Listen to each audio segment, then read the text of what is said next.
बिहार में इस साल विधानसभा चुनाव होने वाले हैं, जिसके लिए सभी दल पूरी तत्परता से रणनीति बनाने में जुट गए हैं। लेकिन चुनाव से पहले एनडीए को बड़ा झटका लगा है।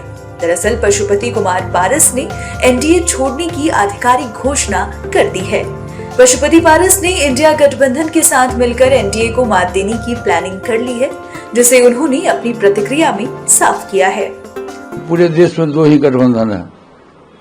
ये तो सर्वविदित है कि पूरे देश में दो गठबंधन, अकेले कोई चना बाहर नहीं फोड़ता है।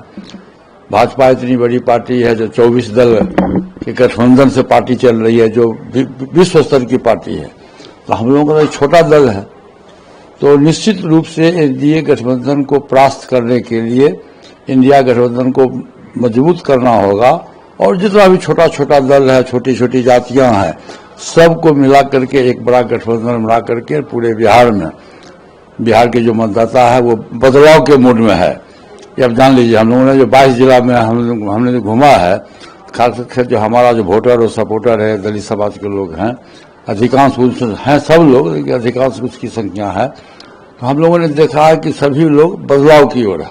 ये तो सर्वविदित है, आपको भी मालूम है, पूरे बिहार के लोगों को मालूम है कि आदरणीय नीतीश कुमार जी की जो आज स्थिति है वो मानसिक रूप से सुरक्षित नहीं है, मानसिक रूप से सही नहीं है। और जो उनका एक्शन होता है कभी कभी सभा में, मीटिंग में, किसी को बाला पिन्हा देना, किसी को पैर छू के प्रणाम करना, तो इससे साफ जाहिर होता है कि वो मानसिक रूप से सही नहीं है, स्वस्थ नहीं है। और बीजेपी का तो आपने उदाहरण देखा है कि महाराष्ट्र में क्या हुआ। महाराष्ट्र में जिसके नेतृत्व में चुनाव लड़ा गया, सहयोगी दल के नेतृत्व में चुनाव लड़ा गया, और जब समय आया तो उसको हटा करके भाजपा अपना मुख्यमंत्री को उम्मीदवार दिया। तो मुझको लगता 100%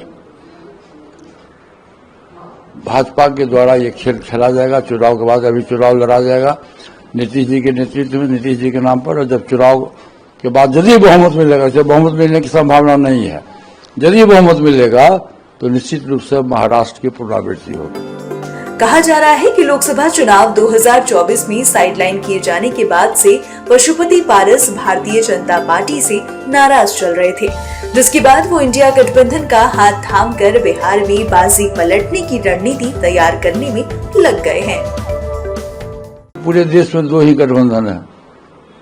ये तो सर्वविदित है कि पूरे देश में दो गठबंधन, अकेले कोई चना बाहर नहीं फोड़ता है।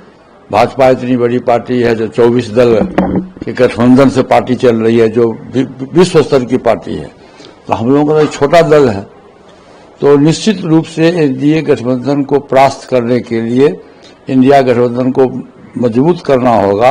और जितना भी छोटा छोटा दल है, छोटी छोटी जातियां हैं, सबको मिला करके एक बड़ा गठबंधन बना करके पूरे बिहार के जो मतदाता है वो बदलाव के मूड में है। ये अब जान लीजिए, हम लोगों ने जो 22 जिला में हमने जो घूमा है, खासकर जो हमारा जो वोटर और सपोर्टर है, दलित समाज के लोग हैं, अधिकांश हैं, सब लोग, लेकिन अधिकांश उसकी संख्या है। तो हम लोगों ने देखा है कि सभी लोग बदलाव की ओर है। ये तो सर्वविदित है, आपको भी मालूम है, पूरे बिहार के लोगों को मालूम है कि आदरणीय नीतीश कुमार जी की जो आज स्थिति है वो मानसिक रूप से सुरक्षित नहीं है, मानसिक रूप से सही नहीं है।